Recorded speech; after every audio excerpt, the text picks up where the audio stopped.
क्या आप भी इस रूप में फंस चुके हो कि कल करूंगा और आपके प्लान्स, गोल्स आपके फ़ोन के नोट्स ऐप में धूल खा रहे हैं? तो इसका सीधा मतलब है अब टाइम आ गया है आपको अपने माइंड को अनफक करने का, क्योंकि आप अपने फ़ोन के या ऐप्स के सॉफ्टवेयर को अपडेट तो करते रहते होंगे, लेकिन क्या आपको याद है कि आपने लास्ट टाइम अपने माइंड को कब रिसेट करके इसका सॉफ्टवेयर अपडेट किया था? वेल, डोंट वरी, आज हम वही करने वाले हैं, क्योंकि आपका माइंड ही आपका और आपकी लाइफ का वो ऑपरेटिंग सिस्टम है जो हर दिन हर पल आपको कंट्रोल करता है। लेकिन अगर आपके हाथ में इसका कंट्रोल नहीं है तो यह आपको एक जगह पर स्टक यानी एक लूप में फंसा के रखता है और उन चीज़ों को जल्दी पाने से रोकता है जिन्हें आप अचीव करना चाहते हो। और इस लूप को अनस्टक करने का एक ही तरीका है और वो है अनफक योर माइंड। इसलिए यह वीडियो एक मेंटल रिसेट बटन जैसी होने वाली है, क्योंकि मैं आपको 7 सरल लेकिन शक्तिशाली आदतें बताने वाला हूँ जो आपके ब्रेन और माइंड का पूरा सिस्टम अपग्रेड कर देंगे।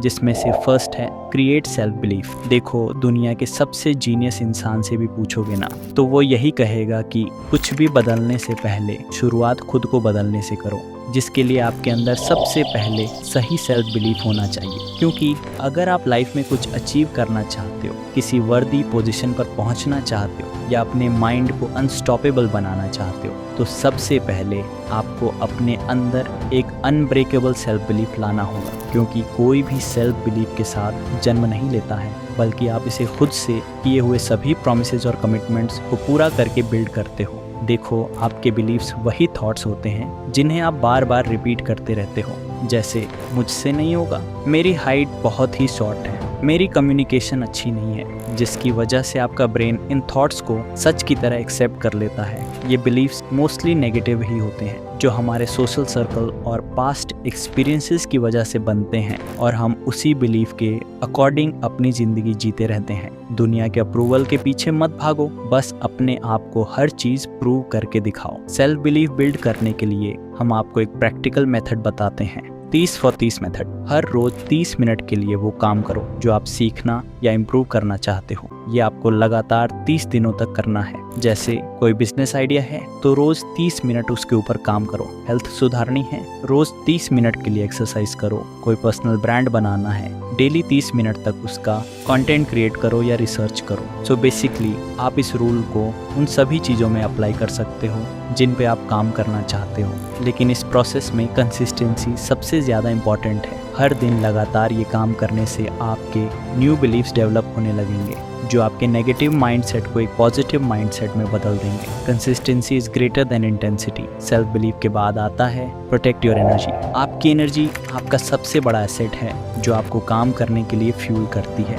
आपकी एनर्जी की डायरेक्शन जहाँ पर होगी आपको रिजल्ट्स भी वैसे ही मिलेंगे। जैसे अगर आप अपनी energy Netflix, Instagram, cord, Snapchat, BGMI या फ्री फायर जैसी चीज़ों में लगा रहे हो तो आप मोस्टली मेंटली थके हुए ही रहोगे। और अगर आप अपनी एनर्जी एक्सरसाइज, लर्निंग या कुछ क्रिएटिव चीज़ें करने में लगाते हो तो आप फ्रेश, एक्टिव और मोटिवेटेड फील करोगे। जब आप अपनी एनर्जी को प्रोटेक्ट करते हो तब आप अपने माइंड के इनर पोटेंशियल को भी प्रोटेक्ट कर लेते हो, क्योंकि आज के टाइम पर ये सब बड़ी कंपनीज यही चाहती हैं, आपका अटेंशन, टाइम और एनर्जी। अपनी एनर्जी को प्रोटेक्ट करने के लिए आप अपनी एक्टिविटीज़ को कलर कोड देकर एनालाइज करो। जैसे green activities, exercise, book reading, podcast, learning equals energising. Yellow activities, sleeping is equal neutral. Red activities, binge watching, gaming और porn is equal draining. Now green colour वाली activities आपको energise कर रही हैं तो उन्हें ज़्यादा प्रैक्टिस करो। येलो एक्टिविटीज़ को कम करने की कोशिश करो और रेड एक्टिविटीज़ को बिल्कुल ही बंद कर दो। इस तरह से आप अपनी एनर्जी को लीक होने से बचा पाओगे। Number 3, act like no one's watching it. लोग क्या सोचेंगे, ये एक थॉट आपके हर फैसले, काम और प्लानिंग को नेगेटिवली अफेक्ट करता है। अक्सर लोग ऐसे जीते हैं जैसे वह किसी स्टेज पे लाइव परफॉर्मेंस दे रहे हों।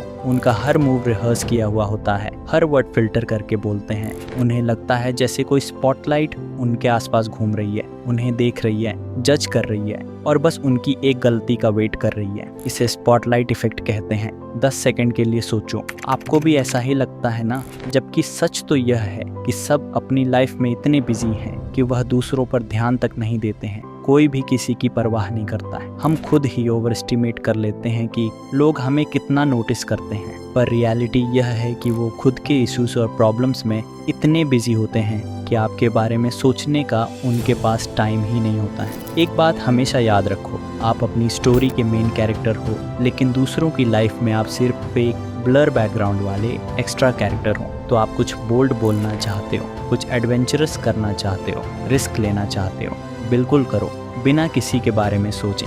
ग्रो करने का सबसे फास्ट तरीका है लाइफ के स्टेज पर परफॉर्म करना बंद करो और रियल लाइफ में खुद के लिए जियो और मास्टरी अचीव करो। Number 4, remove the garbage. आप मानो या ना मानो, आपको अपने पूरे लाइफ सिस्टम को डिटॉक्स करने की ज़रूरत है, जैसे आपका स्पेस, माइंड, हैबिट्स, यहाँ तक कि आपके आसपास वाले लोग भी। सबसे पहले अपने फिजिकल स्पेस, रूम, कार और बेड को बिल्कुल क्लीन करो, क्योंकि एक मेसी जगह पर एक मेसी माइंड ही रह सकता है। Messy place is equal messy mind. गलत इन्वायरमेंट में फोकस नहीं कर सकते और ना ही कभी ग्रो कर सकते हो। ऐसा एनवायरनमेंट बनाओ जो आपकी ग्रोथ को सपोर्ट करे, ना कि आपको वहीं पर अटका के रखे। अब अपने आसपास के लोगों की क्लीनिंग करो। अपने आप से पूछो, कौन आपकी एनर्जी ड्रेन कर रहा है, कौन आपकी बैड हैबिट्स का साथ दे रहा है, आपको आगे बढ़ने के बजाय पीछे की तरफ कौन खींच रहा है। जो भी लोग आपकी ग्रोथ में कंट्रीब्यूट करने के बजाय उसे और स्लो कर रहे हैं, उससे तुरंत दूर हो जाओ, क्योंकि डिस्टेंस का मतलब डिसरिस्पेक्ट नहीं होता है,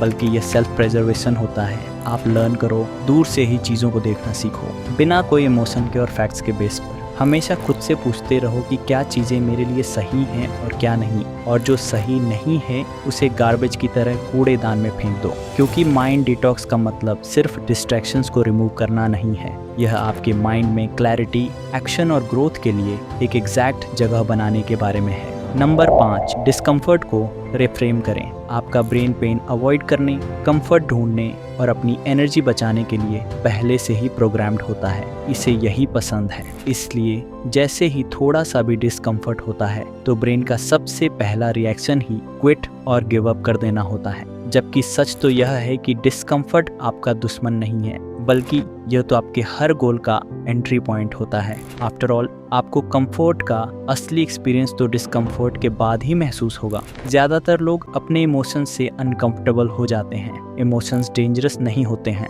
बल्कि ये तो बॉडी के सेंसेशंस होते हैं जो इमोशंस के फॉर्म में नजर आते हैं। आपको समझना होगा कि डिस्कम्फर्ट एक वार्निंग साइन नहीं है, बल्कि ये तो ग्रोथ का ग्रीन सिग्नल होता है। 90% लोग पहली डिफिकल्टी आते ही गिव अप कर देते हैं और बाकी के लोग दूसरी या तीसरी डिफिकल्टी आते ही क्विट कर देते हैं। लेकिन सिर्फ वही सक्सेसफुल होते हैं जो सारी डिफिकल्टी को फेस करते हैं और डिस्कम्फर्ट को एक्सेप्ट करते हैं। आप भी अपनी डिस्कम्फर्ट को फेस करो और उसे एक्सेप्ट करो। रोज़ एक ऐसा हार्ड डिफ़िकल्ट काम करो जो आपको अनकंफर्टेबल कर देता है। हर काम को कंप्लीट करो, किसी भी टास्क को अधूरा छोड़कर स्विच मत करो। बस ये याद रखो कि आपको अनस्टॉपेबल बनना है। डिस्कम्फर्ट कोई प्रॉब्लम नहीं है, बल्कि उसे अवॉइड करना एक बड़ी प्रॉब्लम है। आप जो भी कुछ अचीव करना चाहते हो, उन सब चीज़ों का रास्ता अनकंफर्टेबल एक्सपीरियंसेस से होकर ही गुजरता है। Number 6, become a person of your word. आज के लोगों की सबसे बड़ी प्रॉब्लम कमिटमेंट इश्यूज हैं। आप रोज़ नए गोल सेट करते हो, उन पर काम करना शुरू करते हो और फिर उन्हें बीच में ही अधूरा छोड़ देते हो। मास्टरी मोटिवेशन से नहीं, बल्कि कमिटमेंट से मिलती है। हर बार जब आप अपना गोल बदल देते हो, तब आप अपनी प्रोग्रेस को फिर जीरो से रीस्टार्ट करते हो। लेकिन जब आप एक ही गोल पर कंसिस्टेंटली टिक जाते हो, तब आपकी असली ग्रोथ होती है। आपने जो भी कहा है या सोचा है, उसे पूरा करना सीखो। अपनी बातों के पक्के बनो। सिर्फ एक क्लियर गोल रखो और पूरा फोकस उसी को दो। उस गोल को अचीव करने के लिए रोज़ एफर्ट्स करो जब तक उसे अचीव ना कर लो। अपने मोमेंटम को ब्रेक मत होने दो। याद रखो, कमिटमेंट कोई ट्रैप नहीं है, बल्कि यह तो आपके सक्सेस का लॉन्च पैड होती है। Number 7, never disrespect momentum. एक छोटे बच्चे को मंडे से फ्राइडे तक जब लगातार स्कूल भेजा जाता है, तो वह बिना बहाने बनाए स्कूल कंटिन्यू जाता रहता है। लेकिन जब उसी बच्चे को सैटरडे और संडे की छुट्टी के बाद दोबारा स्कूल भेजा जाता है, तो वह स्कूल जाने में बहाने करने लगता है। ऐसा इसलिए होता है क्योंकि बच्चे का मोमेंटम टूट जाता है। ठीक इसी तरह से हमारी लाइफ की बाकी चीज़ें भी अफेक्ट होती हैं। आप एक बार कोई काम कंप्लीट कर लेते हो या कोई टास्क जीत जाते हो, थोड़ी सी सक्सेस मिलते ही आप रिलैक्स होकर चिल करने लगते हो, जबकि सक्सेस ब्रीड सक्सेस। सक्सेस कोई एक बार काम करने का काम नहीं है, बल्कि ये तो एक चेन रिएक्शन होता है। जिस काम से आपको जीत मिली थी, अगर आप उसे छोड़ दोगे तो चेन टूट जाएगी। मोमेंटम एक वेव की तरह होता है। शॉर्ट टर्म सक्सेस आपको ये इल्यूजन दे सकती है कि अब तो लाइफ सेट है, लेकिन असली सक्सेस तब मिलती है जब आप हर दिन सेम एफर्ट डालते रहते हो। लेकिन ध्यान रहे कि आप पॉजिटिव मोमेंटम को फॉलो कर रहे हो, जो आपको आगे की तरफ ले जाएगा। तो लाइफ में मोमेंटम मिलते ही रुकना मत, बल्कि अपनी मेहनत को डबल कर देना। अगर आप सोशल मीडिया से एडिक्टेड हो तो आप मेरे इस वाले वीडियो को देख सकते हो। दोस्तों, अगर आपको ये वीडियो अच्छी लगी तो वीडियो को लाइक और चैनल को सब्सक्राइब करके इस चैनल को सपोर्ट करो और बेल नोटिफिकेशन ऑन कर लीजिएगा ताकि आप आने वाली वीडियोस मिस ना कर पाओ। Thank you for watching.